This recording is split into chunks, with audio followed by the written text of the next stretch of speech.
नमस्कार मित्रांनो, मी पूजा बोरकर. लोकमत.com मध्ये तुमच्या सर्वांचं स्वागत आहे. थेट फ्रॉम सेटमध्ये सगळ्यांची इच्छा असते अशी व्यक्ती आहे ती म्हणजे भार्गवी ताई. खूप खूप स्वागत आहे.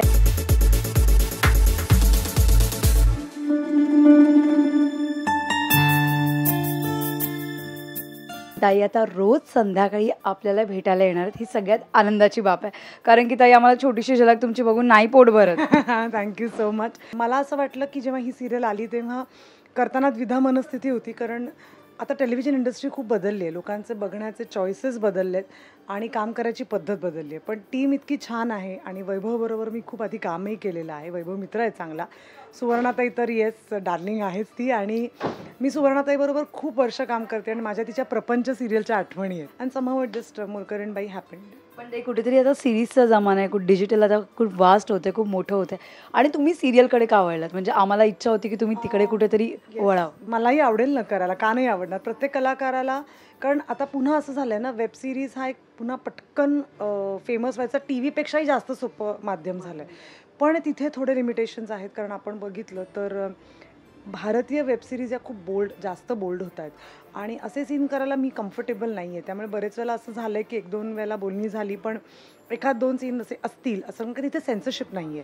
सो असे सीन्स असतील असं कळल्यानंतर मी थोडीशी बॅकआउट झाले, कारण मला असं वाटलं ते जर ॲस्थेटिकली शूट नाही झाले आणि अजूनही मी थोडी त्या विचारांची आहे की त्या गोष्टी माझी भाची बघेल, माझी आई बघेल, तर त्यांना कसं वाटेल. सो त्यांना अनकम्फर्टेबल मला नाही करायचं. संस्कृत आहे जो तुमचा सगळ्यांचा ग्रुप आहे, माझ्या मते त्यांचे इंस्टाग्रामचे सगळे व्हिडिओज घेऊन हीच एक मोठी सिरीज होईल. अगदी अगदी आमच्या सगळ्यांच्या इनफॅक्ट जर तू अशी इथे लपून कॅमेरा ठेवलास ना तरी तुम्हाला एक आयुष्यभर चालणारी वेबसिरीज मिळेल आणि तुम्हाला खूप गॉसिपही मिळेल. खूप सारं गॉसिप, खूप सारे फोटोज आणि खूप साऱ्या आतल्या गोष्टी व्हायच्या वेळी सगळे अगदी आहेच, तेही आहेच. पण तितकंच ना अजूनही मला असं वाटतं मराठी इंडस्ट्रीमध्ये काम करताना ना एक फॅमिली होऊन जाते पटकन, कारण तशी इंडस्ट्री छोटी आहे.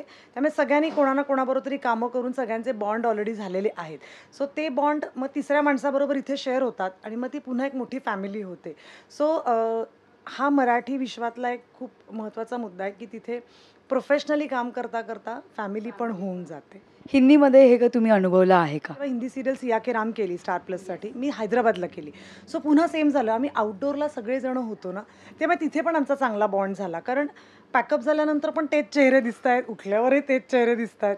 सो तिथेही छान बॉन्ड झाला. मोलकणी बाई हा एक वेगळा विषय, नाजूक विषय आणि सगळ्यांच्या जिव्हाळ्याचा विषय, पण ह्याच्यावर सिरियल हा एक खूप मोठा क्वेश्चन आणि त्या एक वेगळ्या मस्त त्यांचं वेगवेगळं रूप दाखवलं त्या सगळ्यामध्ये. स्पेशली दुर्गाताई ही जी आयुष्यातली आपली व्यक्ती आहे ना, ती व्यक्ती अतिशय महत्त्वाची. जगातली प्रत्येक बाई याला रिलेट करू शकेल.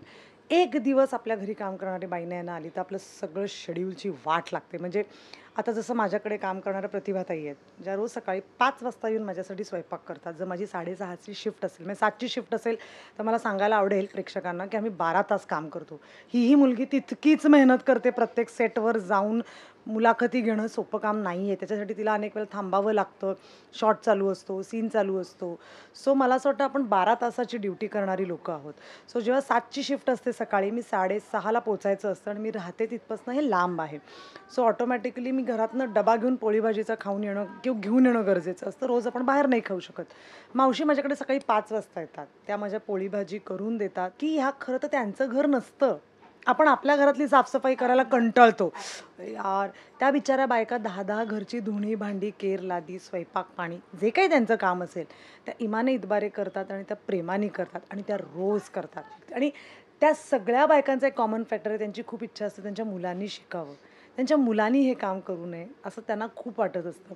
पण त्यातनं एखादं मूल जर शिकत नसेल तर त्याचा त्यांना होणारा त्रास, किंवा आपल्याकडे अजूनही काही घरांमध्ये काम करणाऱ्या बायकांसाठी वेगळी ताटं वाट्या भांडी कप असतात, त्यांचं वेगळं असतं, किंवा त्यांना घरातले टॉयलेट्स वापरून दिले जात नाहीत. त्यांना सांगितलं जातं सोसायटीतल्या वॉशरूममध्ये जा, पण तीच बाई तुमच्या घराची बाथरूम पण साफ करते आणि तुम्हीच तिला बाहेर जायला सांगता. सो मला असं वाटतं या छोट्या छोट्या गोष्टी आहेत ज्या आपण माणूस म्हणून बदलला पाहिजेत आणि ह्या सिरियलच्या माध्यमातून आम्ही ते लोकांपर्यंत पोहोचवणार आहोत. मुलांना सांभाळणारी ही बाई असते, तीही तेवढंच सांभाळते, तीही म्हणजे आपल्या पोटचं बोर असल्यासारखं ती सांभाळते. पण तेवढेच आपण सोशल नेटवर्किंग साईडवर काही व्हिडिओज बघतो, कॅमेऱ्यामधले व्हिडिओज बघतो, मारहाण वगैरे करताना ती बाई मारहाण करते किंवा ह्या सगळ्या रागाच्या भारात ती करते. तर त्यावेळी म्हणजे ते एकतर अंगावर शहार येतात ते बघून. हो, प्रत्येक माणूस सारखा नसतो, प्रत्येक प्रोफेशन सारखं नसतं. काही गोष्टी कमी जास्त होतातच. म्हणजे आपण असं बघितलं, पत्रकारिता खरी किती आहे, कलाकार खरा किती आहे. काही माणसं आपल्याकडेही वाईट आहेत, काही माणसं तुमच्याकडेही वाईट आहेत. सो मला असं वाटतं तो वृत्तीचा भाग आहे. पुन्हा ती बाई काय मेंटॅलिटीनी घरातनं आली आहे, किंवा आता बघ ना, आता समज तू रस्त्यातनं चालली आहेस, एक साधं उदाहरण आहे आणि तुला कोणाचा तरी धक्का लागला. तू घरातनं छान निघाली आहेस, तर तू त्या माणसाला माफ करतेस आणि पुढे निघून जातेस. तुला वेळही नसतो. पण हेच जर तुझं घरात काहीतरी बिनसलं असेल, किंवा तू काहीतरी तुझं शेड्यूल चुकलं असेल, किंवा तुला उशीर झाला आणि जर तुला कोणी धक्का-बिक्का मारला, तर आपण किती वेगळे रिॲक्ट होतो. सिच्युएशन सिमिलर आहे. पण आपण काय बॅगेज घरातनं घेऊन येतोय, त्याच्यावर आपलं रिॲक्ट होणं खूप अवलंबून असतं. म्हणजे आता जसं साधी गोष्ट आहे, कलाकार म्हणून सांगते आणि हे मला मान्य करायला काहीच हरकत नाही आहे. काही वेळेला खरंच आमचा मूड नसतो सेल्फी आणि फोटो देण्याचा.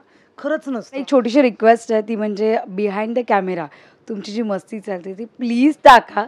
कारण की ती सगळ्यात जास्त आम्हाला सोशल नेटवर्किंग साईटवर पाहायला नक्की आवडेल. आऊ जेव्हा सेटवर असतात तेव्हा ती मस्ती बिहाइंड काय ऑन द कॅमेरा पण दिसेल तुला.